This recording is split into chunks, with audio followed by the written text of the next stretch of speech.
নমস্কার, কেমন আছো সবাই? আশা করছি সবাই খুব ভালো আছো। আর আমি তো একদম ভালো নেই। এই গরমকালটা জুড়েই আমি ভালো থাকি না।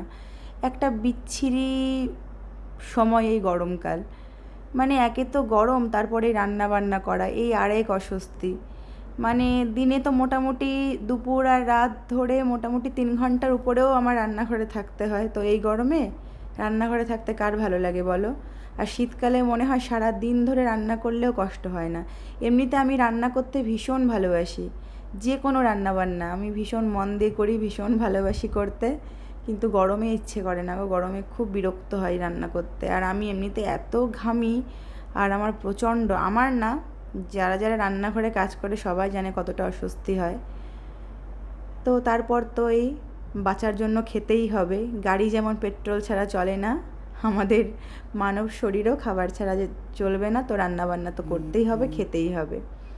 তো আজকে দুপুরে ভাবছিলাম একটু চিংড়ির মালাইকারি করব, আর সাদা পোলাও করব। সে মতো সব কিছু গুছিয়ে নিয়েছি। চিংড়ির মালাইকারির মশলাও বেটে নিয়েছি। আমি মালাইকারিতে কোনো দিনও পেঁয়াজ রসুন দিই না, অনেকে দেয় শুনেছি। আমি জিরে বাটা আদা বাটা দিয়েই চিংড়ির মালাইকারিটা করি। আর এখানে আমি একটা পেঁয়াজের বেরেস্তা করে নিচ্ছি। এই বেরেস্তাটা আমি যে সাদা পোলাও বানাবো তার উপর দিয়ে ছড়িয়ে দেব। কারণ সাদা পোলাওয়ের উপরে না একটু পেঁয়াজের বেরেস্তাটা দিলে গন্ধটা সুন্দর হয়, খেতেও খুব ভালো হয়। বেরেস্তাটা হোক, একটু গিয়ে দেখি অডিটা কি করছে। এই কোথায়? অরিকে তো খুঁজে পাচ্ছি না। আগের মতো একটু লুকাও, যেমন করে লুকিয়েছিল, একটু লুকাও, লুকাও একটু।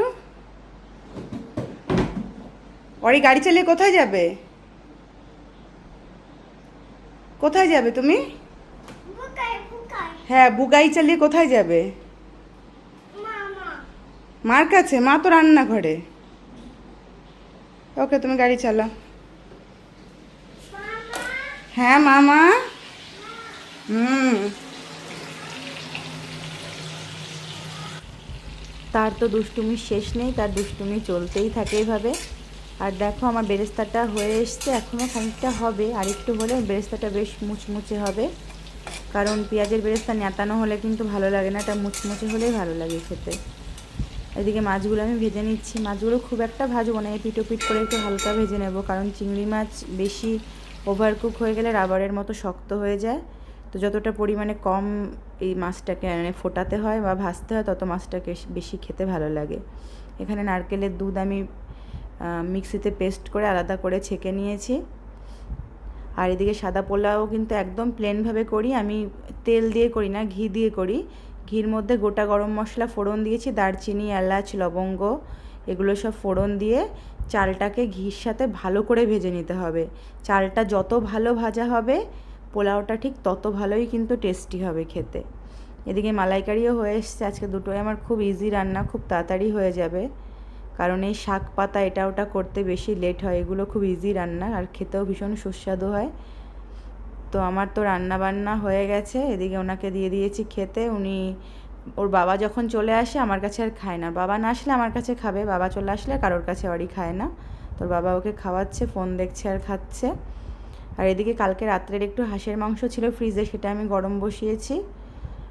মাইক্রোওভেন থেকে না এইভাবে গ্যাসে গরম করলে মাংস বা যে কোনো জিনিস বেশি আমার মনে হয় ভালো হয় গরমটা। তো আমার মালাইকারি তো একদম রেডি, সাদা পোলাও রেডি। এটা তো অরিবাবুর খিচুড়ি। আর এই যে শশা কেটে নিয়েছি। শশা আমরা পোলাও বিরিয়ানি বলে না, দুপুরবেলা খাওয়ার সময় শশাটা আমরা রোজই খাই। সেটা ভাত তরকারি হোক, মাছ হোক, ডাল হোক, যা হোক, সব কিছুর সাথে দুপুরবেলা আমাদের শশাটা থাকেই। তো আমার পোলাওটা দেখো কী সুন্দর ঝরঝরা হয়েছে। তো যারা বাসন্তী পোলাও খেতে ভালোবাসো তারা একবার এই সাদা পোলাওটা খেয়ে দেখো, পুরো এর প্রেমে পড়ে যাবে। আর আমি বেরেস্তাটা এই টাইমে কেন অ্যাড করি, আগে অ্যাড করলে এটা গলে যায়, মানে নরম হয়ে যায়। এই টাইমে অ্যাড করলে কি হয়, বেরেস্তাটা একটু মুচমুচে থাকে, আর দুই একটা মুখে পড়লেও বেশ ভালো লাগে খেতে। তো তারা একবার সাদা পোলাও করে খেয়ে দেখো, এটা ভীষণ টেস্টি হয় খেতে, মানে দারুণ যাকে বলে। তো একবার ট্রাই করো। আমি একবার এই সাদা পোলাও রেসিপিটা তোমাদেরকে দেবো, আমি যেভাবে বানাই সেইভাবে করে দেখো। আমি হাফ দুধ হাফ জল দিয়ে করি, পুরোপুরি দুধ বা পুরোপুরি জল আমি দিই না। অনেকে শুনেছি পুরোপুরি দুধ দিয়ে করে, কিন্তু ওটা আমি করি না। আমি হাফ জল হাফ দুধ দিয়ে করি। তো একবার রেসিপিটা তোমাদের জন্য আমি শেয়ার করব। আর আমার 2 ছেলে, আদিও এমন ছিল, অরিটাও ঠিক তেমন। যতক্ষণ ওর বাবা ঘরে না আসে আমার কাছে স্নান করবে, খাবে, সব করবে, কিন্তু ওর বাবা ঘরে আসলে আমার কাছে আর কিছু করবে না। তো এখন এই যে খাবারটা বেড়ে দিচ্ছি ওর বাবাকে, তারপর আমারটা বেড়ে নেব। অরির তো খাওয়া হয়ে গেছে। আর আজকে দুটো খাবার ভীষণ ভালো হয়েছিল খেতে, মানে দুর্দান্ত। হাঁসের মাংসটা তো কালকের, এটাও দারুণ হয়েছিল। আর সাদা পোলাও আর মালাইকারিটা অসম্ভব ভালো হয়েছিল খেতে। তো তোমাদের সাথে আমি রেসিপিটা খুব তাড়াতাড়ি শেয়ার করব। তো সবাই ভালো থেকো, সুস্থ থেকো। তোমাদের সাথে দেখা হবে আবার পরবর্তী কোনো ভিডিওতে। Bye bye.